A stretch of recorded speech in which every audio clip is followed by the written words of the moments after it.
Praise be Jesus Christ, now and forever. As we approach Christmas, I just want to wish you all the followers and supporters of Nazarene, all those who've helped through this last year, a wonderful Christmas, Christmas blessings upon you all, and again, a great thank you. Next week we should have some rather exciting news about our Giving Tuesday, so I pray that you will have a blessed and peaceful Christmas. Long before the ancient and much needed creedal formulas defining the parameters of our basic beliefs like Ephesus and Nicaea, the very first creed was uttered during the drama of the Easter days, when the two disciples who had encountered the risen Lord on the road to Emmaus rushed back to Jerusalem to tell the others of their astounding experience. They heard the words, "Yes, it is true. Jesus has risen from the dead." That's our faith. Indeed, it's the very foundation of our faith.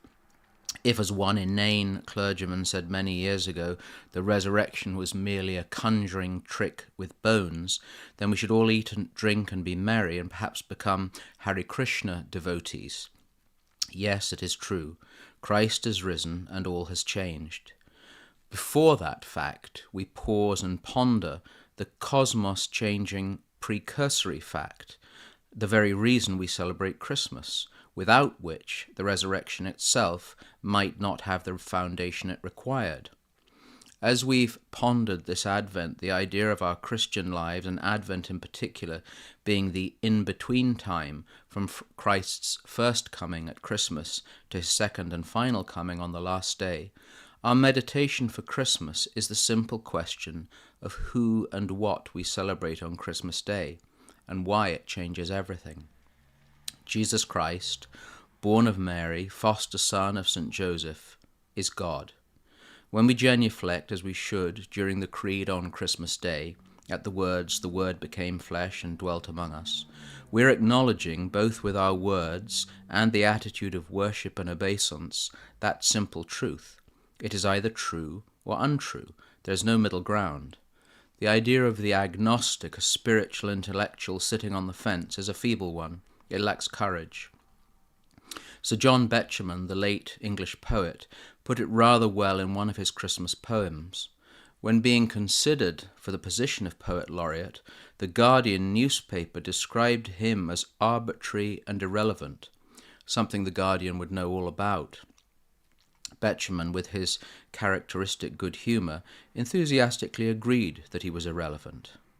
These lines from his poem form the heart of our meditation.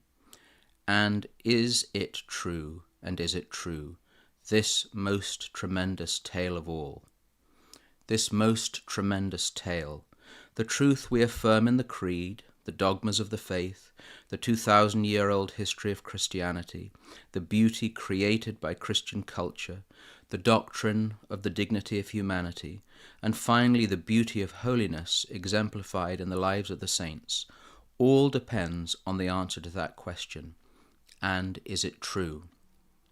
If it is, and if you're a Christian, your entire life is based on the affirmative answer to that question, everything is changed. Everything. Life, morals, attitude, culture, politics, even the very mundane. Everything. Betjeman continues the poem, posing the question that if it is true, all our Christmas preparations, all that we do, all that we think is important, and my thought is not just for Christmas, but throughout our lives, cannot, as he says, with this single truth compare, that God was man in Palestine and lives today in bread and wine. Yes, it is true. The Word became flesh and dwelt among us, and rose on the third day in accordance with the Scriptures. Blessed and peaceful Christmas. Brethren, be sober, be vigilant, because your adversary the devil, like a roaring lion, walketh about, seeking whom he may devour.